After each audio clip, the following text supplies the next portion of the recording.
معرفة.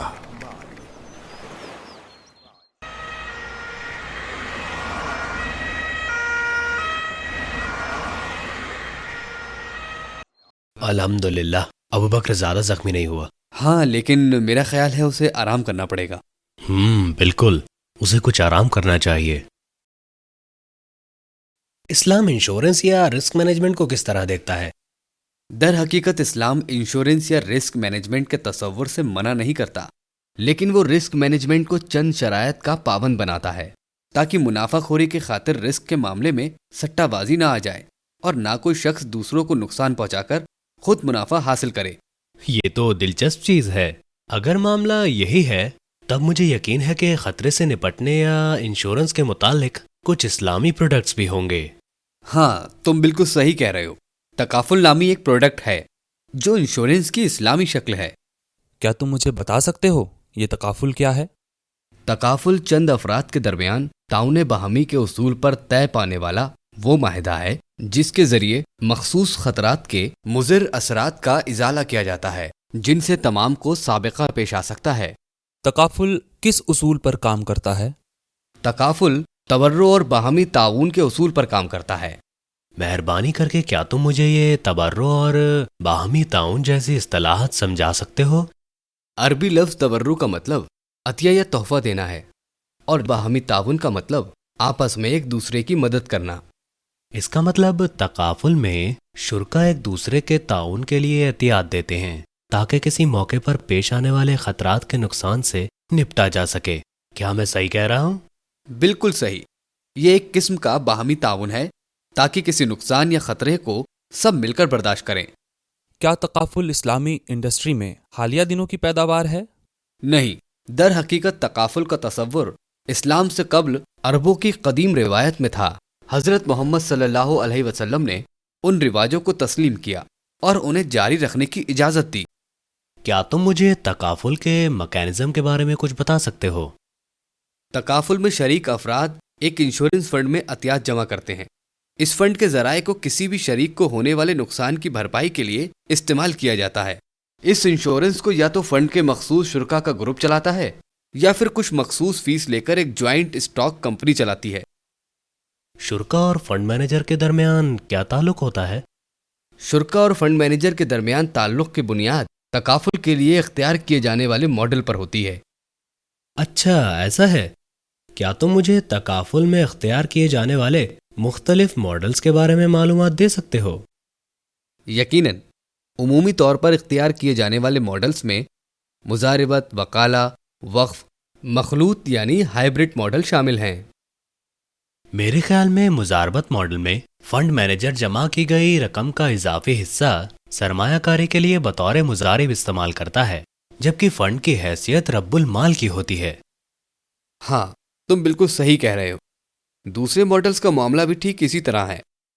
کیا تم تکافل کے مختلف ماڈلز کی اہم خصوصیت بتا سکتے ہو تاکہ مجھے یاد رکھنے میں آسانی رہے؟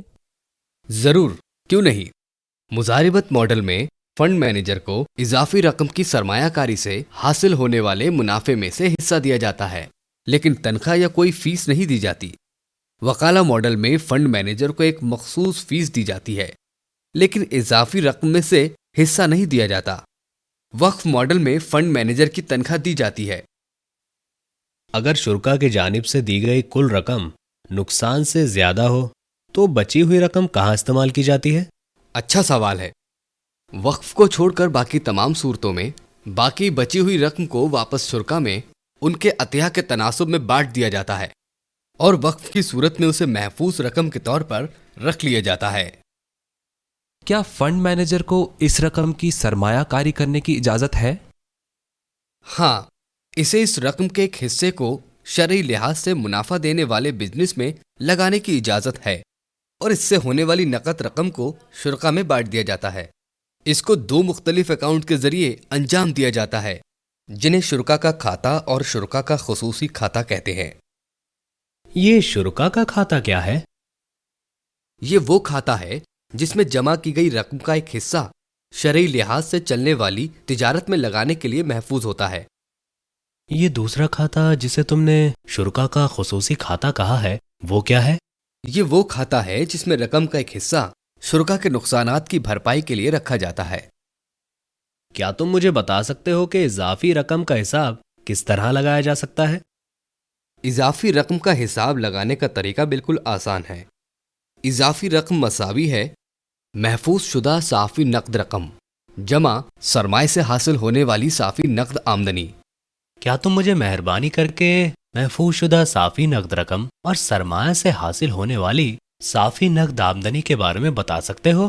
ہاں، محفوظ شدہ صافی نقد رقم جو شرکا کے مخصوص کھاتے سے آتی ہے وہ برابر ہے کل عطیات منفی بھرپائی کی جانے والی رقم مائنس کاروباری اخراجات، جبکہ سرمائے سے حاصل شدہ صافی آمدنی برابر ہوتی ہے سرمائے کے لیے لگائی جانے والی کل رقم جمع سرمایہ کاری کا منافع مائنس کاروباری اخراجات۔ اچھا، میں سمجھ گیا۔ کیا اسلامی فائنانس انڈسٹری میں تکافل کے مختلف پروڈکٹس دستیاب ہیں؟ ہاں، تکافل کے مختلف پروڈکٹ کو فروغ دیا گیا ہے، لیکن تمام پروڈکٹس کو دو اہم زمروں میں تقسیم کیا جا سکتا ہے۔ ایک ہے جنرل تکافل اور دوسرا ہے فیملی تکافل۔ یہ جنرل تکافل کیا ہے؟ جنرل تکافل اصل نقصان کی بھرپائی کرتا ہے، جس میں آگ لگنا، کار حادثات، بحری حادثات، ہوائی حادثات، لیبلٹی اور معاہدے کے خلاف ورزی کے نقصانات جیسی چیزیں شامل ہیں۔ یہ مختصر مدتی بنیادوں پر تحفظ فراہم کرتا ہے جو بالعموم 1 سال کی مدت کے لیے ہوتا ہے۔ پھر فیملی تکافل جنرل تکافل سے کس طرح مختلف ہے؟ فیملی تکافل میں تکافل لینے والے کے معذور ہو جانے کی صورت میں یا اس کی موت ہو جانے پر بھرپائی کی رقم ادا کی جاتی ہے۔ عام طور پر فیملی تکافل میں تکافل لینے والے کو مخصوص حالت میں رقم کی ادائیگی بھی کی جاتی ہے اور ساتھ ہی اسے طویل مدتی بچت کا موقع بھی فراہم کیا جاتا ہے۔ اس طرح کے تکافل میں تکافل لینے والے کی اگر موت واقع ہو جائے تو رقم اس کے ورثاء کو ادا کی جاتی ہے۔ کیا تم مجھے دونوں ہی قسموں کی چند مثالیں دے سکتے ہو؟ ہاں، جنرل پروڈکٹس میں موٹر تکافل، تعمیراتی تکافل شامل ہیں، جبکہ فیملی تکافل میں صحت، تعلیم اور زندگی وغیرہ سے متعلق انفرادی اور اجتماعی تکافل پروڈکٹ شامل ہیں۔ کیا فیملی تکافل بھی سودی لائف انشورنس کی طرح ہی ہے؟ نہیں، تکافل سودی لائف انشورنس سے کچھ اس طرح مختلف ہے۔ 1. فنڈ مینیجر اور شرکا کا تعلق انشورنس کروانے والے اور انشورنس کرنے والے کی طرح نہیں ہے، بلکہ فنڈ کا تعلق فنڈ کے شرکا سے ہوتا ہے، جبکہ فنڈ مینیجر صرف اس کا منتظم ہوتا ہے۔ 2. پریمیم کو فنڈ کے لیے عطیہ سمجھا جاتا ہے، آمدنی نہیں۔ 3. تکافل کا مقصد نقصان یا خطرہ کو شیئر کرنا ہے۔ ان کے علاوہ بھی تکافل کی دوسری خصوصیات ہیں۔ 4. تکافل غیر یقینیت یا غرر، جوا اور سود سے پاک ہے۔ 5. ایک تکافل فنڈ میں اضافی رقم پالیسی ہولڈرز کی ہوتی ہے اور اس کو فنڈ پر حاصل ہونے والا منافع نہیں سمجھا جاتا۔ اچھا۔ ان کے علاوہ بھی ایک اور چیز ہے جسے یادتی تکافل یا ری انشورنس کہا جاتا ہے، جسے تکافل میں ہونے والے خطرات سے نپٹنے کے لیے استعمال کیا جاتا ہے۔ یادتی تکافل کا مطلب کیا ہے؟ یادتی تکافل یہ ایک ایسی قسم کا انشورنس ہے جہاں سے ایک انشورنس کمپنی انشورنس تعاون سے حاصل ہونے والی اپنی پوری رقم یا اس کا کچھ حصہ دوسرے انشورر کو منتقل کر سکتی ہے۔ اس سے انشورنس کمپنی کو خود کو نقصان سے بچانے میں مدد مل سکتی ہے۔ یہ تو بڑی اچھی بات ہے۔ ہم نے تمہارے ساتھ واقعی بہت اچھا وقت گزارا۔ میں سمجھتا ہوں کہ اب ہمیں جانا چاہیے، ہم نے پہلے ہی تمہارا بہت زیادہ وقت لے لیا ہے۔